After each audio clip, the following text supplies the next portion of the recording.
नमस्कार. मी चंद्रकांत भंडारी. गेल्या 44 वर्षांपासून मी शिक्षण क्षेत्रात आहे. कुणी मला भेटलं तर विचारतं, सर सध्या काय वाचतायत किंवा काय वाचलं पाहिजे म्हणून मला विचारतात. तेव्हा मी एक छोटीशी गोष्ट प्रत्येकाला सांगतो. ती सगळ्यांना सांगतो. विद्यार्थी असतील, पालक असतील, शिक्षक असतील, सगळे वाचन संस्कृतीबद्दल जेव्हा मला विचारतात तेव्हा मी एक गोष्ट सांगतो.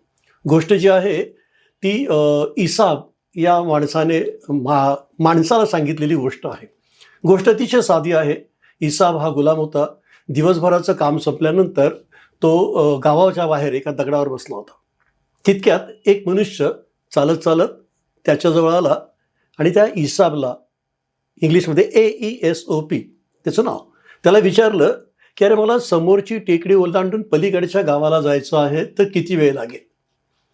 त्या माणसाने असा प्रश्न विचारल्यानंतर इसाबने तोंड वरती केलं. इसाब जो आहे तो दिसायला अतिशय कुरूप होता. म्हणजे दिवसा ढवळ्या जरी आपण बघितलं तरी आपल्याला भीती वाटेल असं त्याचा चेहरा होता. इसाबने त्या माणसाकडे बघितलं आणि इसाब त्या माणसाला म्हणाला, चालायला लाग म्हणजे सांगतो. तो मनुष्य वैतागला, म्हणाला, अरे मी तुला काय प्रश्न विचारला, तू काय उत्तर देतोयस? मी काय विचारलं तुला की समोरची टेकडी ओलांडून पलीकडच्या गावाला मला जायचं आहे, तर किती वेळ लागेल? इसाब पुन्हा शांतपणे म्हणाला, चालायला लाग म्हणजे सांगतो. तो मनुष्य वैतागला. त्याला त्याच्या प्रश्नाचं उत्तर मिळालं नव्हतं. जसं आपल्याला राग येतो तसा त्यालाही राग आला आणि तो रागाच्या भरात चालायला लागला. थोडासा पुढे तो गेल्यानंतर इसाबने त्याला हाक मारली. म्हणाला, रे माणसा, परत ये, परत ये. त्या माणसाने तिकडनं विचारलं, कशासाठी? अरे म्हणाला, तुझ्या प्रश्नाचं उत्तर द्यायचंय. आता उत्तर मिळेल म्हणून तो मनुष्य चालत चालत इसाबजवळ आला. इसाबला म्हणाला, काय सांगायचं आहे? अरे म्हणाला, तुला समोरची टेकडी ओलांडून पलीकडच्या गावाला जायला साधारणतः 1 तास लागेल. तो मनुष्य म्हणाला, हाच प्रश्न मी तुला थोड्या वेळापूर्वी विचारला, तेव्हा तू उत्तर दिलं नाही.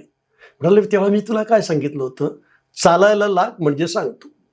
आता हे बघ, म्हणाले, मला प्रश्नाचं उत्तर माहिती नव्हतं, पण म्हणाले त्या प्रश्नाचं उत्तर मी कसं काढलं तुला सांगतो. तू जसा चालायला लागला तेव्हा मी 2 गोष्टी बघितल्या. म्हणाले, एक, तू त्या टेकडीच्या दिशेने बरोबर जातोय की नाही, म्हणजे तुझी दिशा बरोबर आहे की नाही, मी हे बघितलं.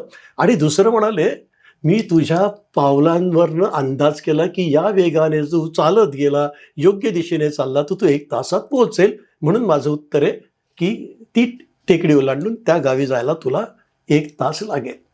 त्या मनुष्याने, आपण जसं देवाला साष्टांग नमस्कार घालतो तसा हिसाबला साष्टांग नमस्कार घातला. म्हणाले, अरे माणसा, कपाळावर नाही हृदयावर कोरून ठेवा असं तू वाक्य सांगितलंय. गोष्ट संपली. मी प्रत्येकाला तेच सांगतो, वाचायला लागा म्हणजे तुम्हाला कळेल की आपली आवड काय आहे, कुठल्या प्रकारचे पुस्तकं वाचले पाहिजेत. आमच्यासारखी माणसं किंवा अतिशय वर्तमानपत्र, मासिकं तुम्हाला नेहमी सांगत असतात किंवा तुम्हाला दाखवत असतात की या प्रकारची पुस्तकं बाजारात आहेत. आपली जी आवड आहे किंवा आपला जो व्यवसाय आहे त्यानुसार आपण पुस्तकं निवडू शकतो, वाचू शकतो.